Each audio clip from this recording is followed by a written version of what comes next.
नमस्कार, मैं समाज सेवी नेहा सिंह। आज मेरे पास मुद्दा नहीं है, लेकिन आज कुछ सुझाव लेकर आई हूँ ताकि देश के अंदर जो महिलाओं के साथ बलात्कार हो रहा है, बच्चियों को के साथ दरिंदगी हो रही है, उसका कोई उन अपराधियों से बचने के लिए जो ऐसे अपराध करते हैं, बच्चों के साथ छेड़छाड़ करते हैं, महिलाओं के साथ गलत व्यवहार करते हैं, महिला सम्मान गिराने की कोशिश की जाती है। तो हो सकता है इस सुझाव से मैं अपनी सोच बता रही हूँ कि सुझाव से कुछ अच्छा हो सके और ये बच्चों के साथ जो दरिंदगी हो रही है, जो हैवानियत की शिकार हो रही हैं बच्चियां, ये सब बंद हो जाए। पहला सुझाव उन बच्चियों के लिए है जिनके साथ छेड़छाड़ की जाती है, बलात्कार किया जाता है महिलाओं के साथ, और अपराधी पकड़ा जाता है उसे और अदालत में घसीटा जाता है। तो मैं मोदी सरकार से अपील करती हूँ, और मैं शुरू से जब भी वीडियो महिला सम्मान के लिए, पीड़ित महिला की वीडियो की आवाज बनकर उठाती हूँ, तो यही मांग करती हूँ कि कानून ऐसा लाइए कि ऐसे अपराधियों को कड़ी से कड़ी सजा, मतलब मौत की सजा दी जाए। क्यों इन्हें जिंदगी अदालत में घसीटने के लिए जिंदगी दी जाती है? इन्हें तत्काल फांसी दी जाए और न कोर्ट, न कचहरी, न वकील, कुछ भी नहीं होना चाहिए। डायरेक्टली इनके साथ फांसी होना चाहिए और साबित हो जाए कि किसने बलात्कार किया है, किसने गैंग रेप किया है, इनका एनकाउंटर होना चाहिए। ऐसा कानून लाइए, मोदी सरकार से कहना चाहती हूँ। तब तो आपका नारा जो आप दे दिया है कि बेटी बचाओ बेटी पढ़ाओ, हम बेटी बचाएंगे बेटी पढ़ाएंगे, हम बेटी तब बचा पाएंगे जब हमारी बेटी सुरक्षित रहेगी और तभी हम बेटी को पढ़ा पाएंगे। ये पहला सुझाव है मेरा कि कानून ऐसा लाएं कि बेटी ऐसे में बच भी सकेगी और पढ़ भी सकेगी। और अगर बलात्कारी को तत्काल सजा मिल जाती है, तत्काल उसकी मौत हो जाती है, तत्काल उसके साथ उसे फांसी लगा दी जाती है, एनकाउंटर कर दिया जाता है, तो ऐसा कृत्य करने से पहले लोग हजारों बार सोचेंगे अगर उन्हें ऐसी सजा दी जाएगी। और रेपिस्ट डरेंगे ऐसा रेप करने से पहले, चाहे वो बच्चियों के साथ हो, महिलाओं के साथ हो, अधेड़ उम्र की महिला के साथ हो। लेकिन कानून ऐसा पारित करिए, कानून ऐसा लाइए महिलाओं को बचाने के लिए। मोदी सरकार से मेरी अपील है। और दूसरा सुझाव मेरा ये है कि दहेज प्रथा बंद होनी चाहिए। वैसे तो ये कानून है कि दहेज प्रथा बंद है, और दहेज प्रथा में अगर कोई दहेज लेता है शादी में तो उन पर कानूनी कार्रवाई होगी, लेकिन सिर्फ ये कागज में रह गया है, कोई इसका पालन नहीं करता। दहेज लेता भी है और दहेज देता भी है।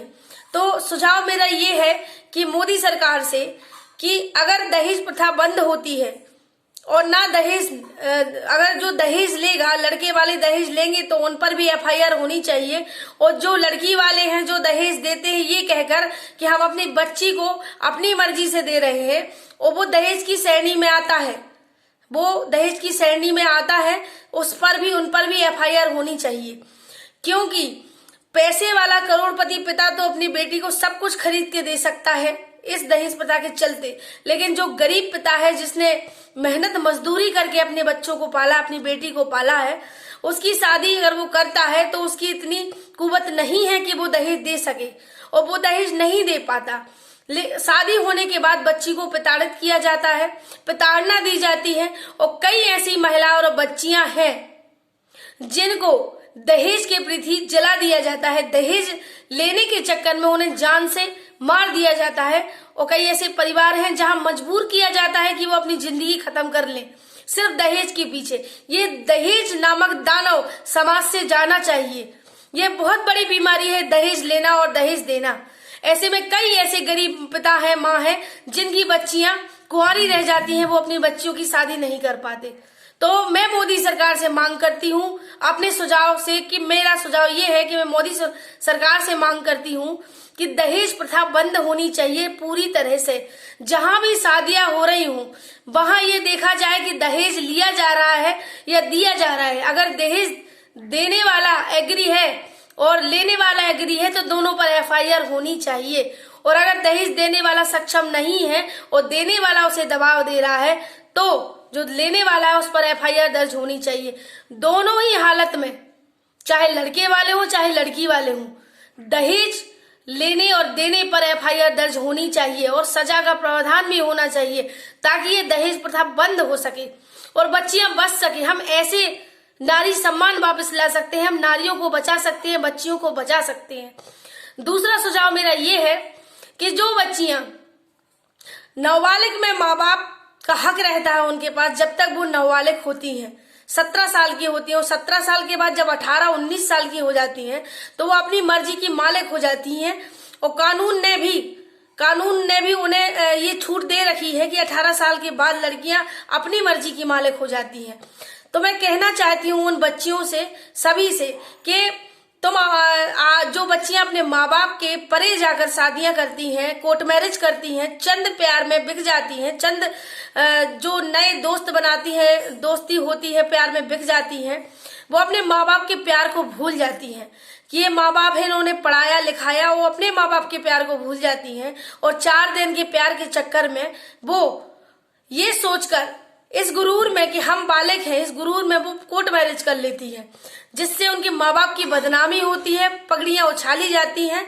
और मैं कहना चाहती हूँ उन तमाम लड़कियों से जो ऐसा काम करती हैं, अपने बिना माँ बाप की मर्जी से, अपनी मर्जी से शादी करती है, जहां माँ बाप की रजामंदी नहीं होती और वो अपनी मर्जी से कोर्ट मैरिज कर लेती हैं, उन बच्चियों से कहना चाहती हूँ कि माँ बाप का घर कोई अनाथ आश्रम नहीं है कि आपने बढ़िया खाया पिया, 18 साल तक ऐश किया, माँ बाप के पैसों पर घूमे फिरे और जब बड़े हो गए तो उसके बाद माँ बाप को पहचानना बंद कर दिया। कई ऐसे केस मैंने देखे हैं कि लड़कियां 18 साल के ऊपर होती हैं तो वो अपनी मर्जी से शादी कर लेती हैं और अपनी मर्जी से जिंदगी जीना चाहती हैं, माँ बाप की बिना अनुमति के उनकी वो शादी कर लिया करती हैं और पछताती भी बाद में बहुत है, क्योंकि जिस शादी में माँ बाप का आशीर्वाद नहीं होता वो शादी कभी सक्सेसफुल नहीं होती। लेकिन फिर भी बच्चियां बहक जाती हैं और शादी कर लेती हैं और माँ बाप उस शादी के खिलाफ होते हैं, लेकिन वो कुछ कर नहीं पाते क्योंकि बच्ची बालिग हो जाती है। कानूनी अधिकार में बालिग बच्ची अपनी मर्जी की मालिक होती है। तो मैं मोदी सरकार से निवेदन करना चाहती हूँ कि अगर बच्ची बालिग है और अपनी मर्जी से शादी कर रही है तो ऐसा कानून लाइए कि कोर्ट मैरिज करने से पहले जो लड़की लड़का कोर्ट मैरिज करते हैं बिना माँ बाप की अनुमति के, वो कोर्ट मैरिज मान्य नहीं होनी चाहिए। जब तक दोनों पक्ष के माँ बाप की दोनों पक्ष के लड़का और लड़की दोनों पक्ष के माँ बाप की अनुमति ना लगाई जाए तब तक कोर्ट मैरिज मान्य ना हो। क्योंकि अगर ऐसा होता है तो कई ऐसे घर हैं जो बदनामी से बचेंगे, बच्चियां बचेंगी। तो कई ऐसी बच्चियां हैं जो बहकावे में आके लोगों के गलत कदम उठा लेती हैं, तो वो गलत कदम उठाने से बचेंगी और बच्चियां बचेंगी। इन 3 सुझावों को मैं आपके सामने रख रही हूँ। मोदी सरकार से अपील कर रही हूँ कि अगर रेप रोकना है तो कानून ऐसा लाइए कि बलात्कारी को तत्काल एनकाउंटर हो, फांसी हो या पब्लिक के हवाले किया जाए ताकि उसे मार दिया जाए, और जो भी पब्लिक में जितने भी लोगों से मारे उन पर कोई केस न लगाया जाए। दूसरा, दहेज प्रथा बंद होनी चाहिए। चाहे अगर लेने वाला जो लेता है दहेज उस पर भी एफआईआर होनी चाहिए, और जो लड़की पक्ष का होता है जो देता है दहेज ये कहकर कि मेरी बच्ची है, मैं अपनी बच्ची को अपनी खुशी से दे रहा हूँ, उस पर भी एफआईआर दर्ज होनी चाहिए। और तीसरा कानून ऐसा जो मैंने आपको बताया है कि अपनी मर्जी से बालिग हुई लड़की या लड़का जो अपनी मर्जी से शादी कर लेता है, ये सोचकर कि हम आजाद हैं, हम बालिग हैं और अब हमें कानून भी ये इजाजत देता है कि हम अपनी मर्जी से शादी कर लें, तो उन बच्चों के लिए भी ऐसा कानून लाइए कि वो कोर्ट मैरिज करने से पहले, कोर्ट मैरिज जब मान्य हो जब उनके दोनों के लड़का और लड़की के माता पिता की वहां अनुमति लगी हो, राजी उनका वो खुश हो और खुद कहे कि हाँ हम खुश हैं और हमारी लड़की की कोर्ट मैरिज हो। लिखित में ऐसा होना चाहिए। मोदी सरकार से यही निवेदन है।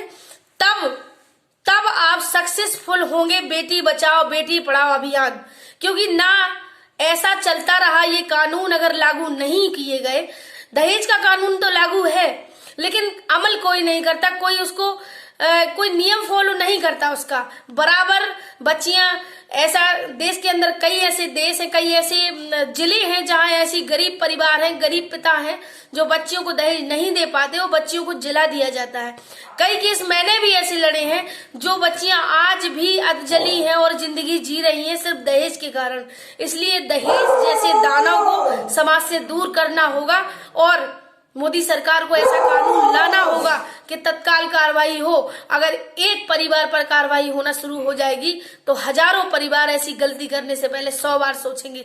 ये तीनों सुझाव अगर मोदी सरकार को अच्छे लगते हो, मैं इसलिए कह रही हूँ क्योंकि मैं एक बेटी हूँ, बहन हूँ, माँ हूँ और सबसे पहले नारी हूँ, और मैं चाहती हूँ कि महिला इज्जत बचे, महिला बेटी बचे, बेटी पढ़े। और आपके बेटी बचाओ बेटी पढ़ाओ नारा तभी सफल होगा जब अब इन 3 कानून को पास करने के लिए इन 3 सुझाव पर प्रचार करें।